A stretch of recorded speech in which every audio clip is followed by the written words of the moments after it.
Breaking news: explosion at Rainbow Bridge in Niagara Falls. Governor closes all four international borders crossing between the US and Canada.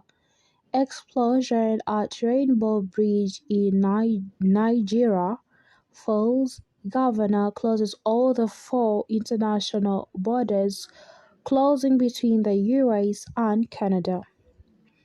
And that's really so bad. Hope that no lives were affected during this. If I'm to go into more and more details, but all in all, don't forget to subscribe, like, share, and also do leave a comment below. Someone saying vehicle explodes on bridge between the US and Canada. I think it was caused by the vehicle. A vehicle has exploded at the bridge between US and Canada in Niagara Falls, with FBI describing situations as over fluid.